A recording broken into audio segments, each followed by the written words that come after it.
Welcome to knowledge with Manku. Science का lesson plan लेकर फिर से आ गई हूँ। पुरानी वीडियोस को देखने के लिए लिंक डिस्क्रिप्शन में है, दे दूँगी। इसके अलावा आप चैनल पर जाकर भी वॉच कर सकते हैं। और अगर आप चैनल पर आ गए हैं तो चैनल को सब्सक्राइब और वीडियो को लाइक शेयर ज़रूर करिएगा, ताकि आपके नोटिफिकेशन मिल जाए मेरे वीडियोज़ की। बेल आइकन प्रेस करिएगा। शुरू करते हैं आज का टॉपिक। तो कक्षा 8वीं का विषय विज्ञान, उपविषय भौतिक विज्ञान और प्रकरण जो है घर्षण होगा। कालांश द्वितीय, समय जो है 40 मिनट। इसके बाद सामान्य उद्देश्य लिखेंगे। सामान्य उद्देश्य में से 4-5 पॉइंट लिख देने हैं। विद्यार्थी विज्ञान के विषय में रुचि उत्पन्न करेंगे, वैज्ञानिक दृष्टिकोण उत्पन्न होगा, तर्क शक्ति का विकास होगा, भौतिक विज्ञान की उपयोगिता व कल्पना शक्ति का विकास होगा। इसके बाद विशिष्ट उद्देश्य देखेंगे। तो 2-3 उद्देश्य लिख देंगे, जैसे विद्यार्थी घर्षण के गुणों को जान सकेंगे, यही सब। उसके बाद सहायक सामग्री लिख देंगे, चौक, डस्टर, श्यामपट्ट, लपेट, संकेतक, चार्ट आदि। और पूर्व ज्ञान में लिख देंगे कि विद्यार्थी जो है घर्षण के बारे में सामान्य जानकारी रखते हैं। फिर देखेंगे पाठ प्रस्तावना प्रश्न, दोनों कॉलम बना लेंगे। छात्र अध्यापक क्रिया और छात्र अनुक्रिया। फिर क्वेश्चन पूछेंगे। किसी भी लेसन प्लान का मोस्ट इंपॉर्टेंट भाग होता है। तो जैसे पहला क्वेश्चन करेंगे कि हम एक स्थान से दूसरे स्थान पर कैसे जाते हैं, तो बच्चे बताएंगे बाइक, स्कूटर, रेलगाड़ी से। फिर बाइक चलाते समय कोई सामने आता है तो हम ब्रेक कैसे लगाते हैं, तो बच्चे बताएंगे कि ब्रेक लगाकर। फिर ब्रेक लगाने पर गाड़ी किस प्रकार रुकती है, तो बच्चे बताएंगे घर्षण के कारण।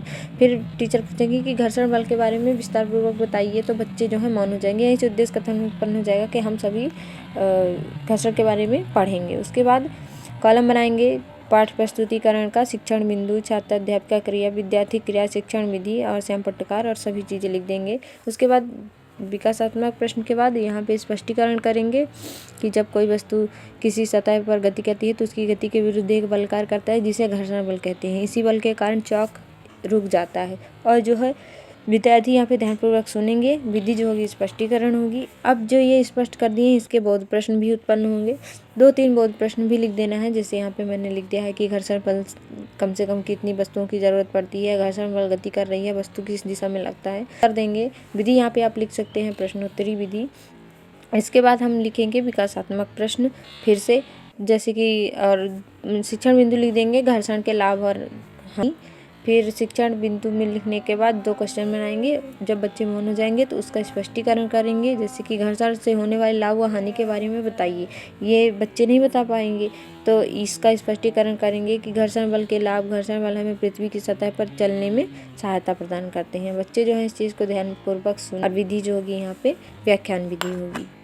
तो पूरा पेज दिखा देती हूँ ताकि आपको समझने में आसानी हो कि क्या कैसे लिखना है लाइन से। हालांकि सभी लेसन प्लान में मैं ऐसे ही कर रही हूँ ताकि आपको समझ आ जाए कि कहाँ पे लिखना है। जहाँ पे नहीं समझ में आ रहा है आप वीडियो को पॉज कर लीजिए और लिख दीजिए। और अगर जहाँ कहीं भी आपको नहीं समझ में आ रहा है तो आप मुझे कमेंट सेक्शन में बताइए, मैं आपको समझाऊँगी।